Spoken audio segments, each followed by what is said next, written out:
नमस्कार दोस्तों, जय माता दी। दोस्तों, मैं हेमलता उपाध्याय आप सभी का अपने चैनल पर बहुत बहुत स्वागत करती हूँ। दोस्तों, आज की इस वीडियो में मैं आपके साथ बात करने वाली हूँ प्रदोष के बारे में, जो कि बहुत ही विशेष है। महादेव का परम प्रिय प्रदोष व्रत। प्रदोष व्रत महादेव की कृपा दिलाने वाला है। यदि हम हर कामनाओं की पूर्ति चाहते हैं, किसी भी तरह से जीवन में कष्टों से मुक्ति चाहते हैं, तो हमें मुंह मोड़ करके प्रदोष का व्रत करना चाहिए। मुंह मोड़ने का अर्थ मैं आपको बता देती हूँ कि बिना कुछ सोचे समझे विचार किए प्रदोष का व्रत धारण करना चाहिए। दोस्तों, प्रदोष का व्रत धारण करने से हर तरह की दुख तकलीफ समस्याओं से मुक्ति मिल जाती है। जैसा कि आप जानते ही होंगे कि चंद्रमा ने भी अपने 6 रोग को दूर करने के लिए प्रदोष व्रत ही धारण किया था और उनका 6 रोग महादेव की कृपा से दूर भी हुआ था। तभी से प्रदोष व्रत को कामनाओं की पूर्ति के लिए विशेष माना जाने लगा है और कलयुग में भी यह व्रत बहुत ही विशेष है। यह व्रत दोस्तों हम सभी को अनिवार्य रूप से करना चाहिए। दिन के अनुसार अलग अलग प्रदोष अलग अलग तरह के कार्यों की पूर्ति भी कराते हैं। जैसा इस बार यानी कि इस बार का जो प्रदोष है दोस्तों, वह शुक्रवार को पड़ रहा है 13 तारीख दिसंबर को। यह प्रदोष बहुत ही विशेष हो जा रहा है। प्रदोष की तिथि कब से शुरू हो रही है वह मैं आपको बता देती हूँ कि प्रदोष की तिथि शुरू हो जा रही है 12 तारीख को, यानी कि 12 दिसंबर को रात को 1:12 पर और समाप्त हो जा रहा है दोस्तों 13 दिसंबर को शाम को समय 7:40 पर। तो इसलिए दोस्तों 12 को नहीं, 12 की रात से तो जो है शुरू हो रहा है प्रदोष व्रत, इसलिए 13 दिसंबर को प्रदोष व्रत जो है रखा जाएगा। दिन शुक्रवार रहेगा। शुक्रवार प्रदोष व्रत का जो अनुष्ठान है वह किया जाएगा। तो शुक्र प्रदोष अपने आप में बहुत ही विशेष होता है, शुक्र को मजबूत करता है। साथ साथ जैसा कि आप जानते हैं कि शुक्र क्या होते हैं, शुक्र वैभव देने वाले होते हैं, धन देने वाले होते हैं। तो आनंद ही आनंद आपको आ जाने वाला है। इस शुक्रवार को आपको जो मैं बताऊंगी बस आप उन उपायों को कर लीजिएगा। धन संपत्ति या पति पत्नी के बीच प्रेम का अभाव है, इस तरह की कोई भी दिक्कत, तो ऐसे लोगों को इन उपायों को करने के बाद बहुत ही ज़्यादा आराम मिलने वाला है। इस बार तो शुक्रवार का दिन है और शुक्र प्रदोष व्रत जीवन में आनंद लाने वाला होता है।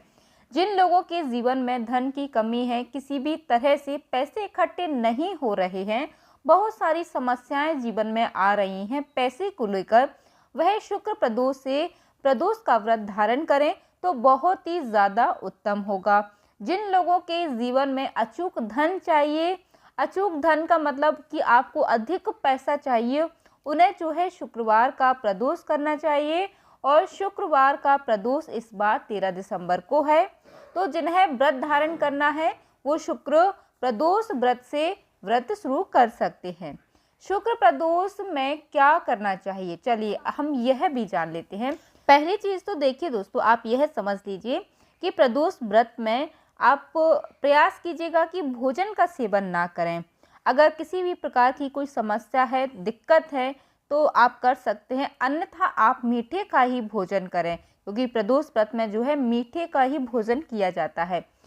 ठीक है, उत्तम होगा अगर आप मीठे का भोजन करते हैं तो, क्योंकि प्रदोष के व्रत में जो है भोजन का त्याग किया जाता है। अगर शरीर में किसी भी प्रकार की कोई दिक्कत है तो आप सेंधा नमक का प्रयोग कर सकते हैं, परंतु ध्यान रहे भोजन का सेवन आपको बिल्कुल भी नहीं करना है। अगली चीज है दोस्तों कि प्रदोष व्रत में जो पूजा होती है वह विशेष पूजा शाम को ही होती है। अगर किसी भी प्रकार की कोई दिक्कत है तो आप सुबह भी पूजा जो है कर सकते हैं। सुबह पूजा का मुहूर्त क्या रहेगा वह भी मैं आपको बता दूंगी। सुबह में त्रयोदशी तिथि रहेगी, तो कोई घबराहट बिल्कुल भी नहीं है, आप सुबह की पूजा भी कर सकते हैं। सुबह की पूजा का जो शुभ मुहूर्त रहेगा वह मैं आपको बता देती हूँ। सुबह की पूजा का जो शुभ मुहूर्त रहेगा दोस्तों वह 9:07 से 10:15 तक रहेगा। इस बीच आप जो है बाबा भोलेनाथ की विधिवत पूजा कर लीजिएगा। अब हम यह भी जान लेते हैं कि शाम की पूजा का शुभ मुहूर्त क्या रहेगा। तो देखिए शाम की पूजा का जो शुभ मुहूर्त रहेगा वह 5:26 से 7:40 तक रहेगा। आपको प्रदोष की पूजा प्रदोष काल के अंतर्गत ही कर लेना है। अब बात कर लेते हैं कि कौन सा उपाय आपको करना है। देखिए दोस्तों, एक चीज़ आप लोग समझ लीजिएगा कि माता लक्ष्मी जी की कृपा महादेव के कारण ही होती है।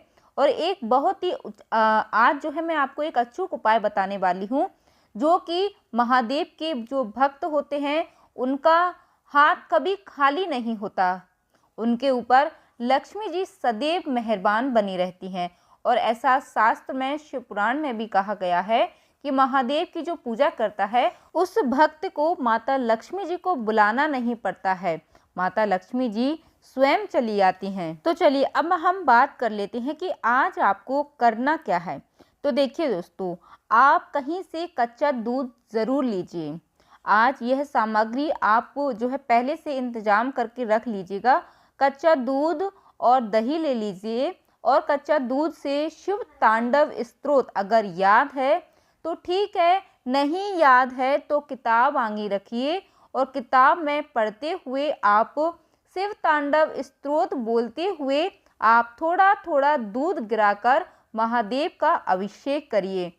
देखिए दोस्तों, यदि आपकी कुंडली में राहु केतु पीड़ित हुए, लक्ष्मी जी की कृपा नहीं हो रही है, कोई दिक्कत आ रही है, तो आपको आनंद आ जाएगा। बस आप इस उपाय को कर दीजिएगा। देखिए दोस्तों, यदि आप इस उपाय को करते हैं तो इसको करने से आप जाने अनजाने में अपने चंद्रमा को भी मजबूत करते हैं, साथ साथ आप शुक्र को मजबूत करते हैं, क्योंकि शुक्र ग्रह को पसंद है सफ़ेद चीज़ें।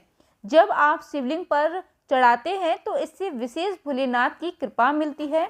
पूजा के बाद जनेऊ और वस्त्र में आज आप चाहे तो सफ़ेद रंग का गमछा, सफ़ेद रंग का कपड़ा आज आप जो है ज़रूर ले जाइएगा। विधिवत शाम के समय आप पूजा करिए। अगर नहीं कर पा रहे हैं तो आप सुबह में भी यह सब चीज़ें कर सकते हैं। विश्वास के साथ कहती हूँ दोस्तों, अगर आप दिल से इस उपाय को कर लिए, दिल से अगर आप भोलेनाथ को समर्पित कर दिए, तो आपके जीवन में कोई भी कष्ट नहीं होगा। उम्मीद करती हूँ दोस्तों कि प्रदोष व्रत से जुड़ी यह जानकारी आपको पसंद आई होगी। वीडियो अच्छा लगा हो तो लाइक ज़रूर कीजिएगा।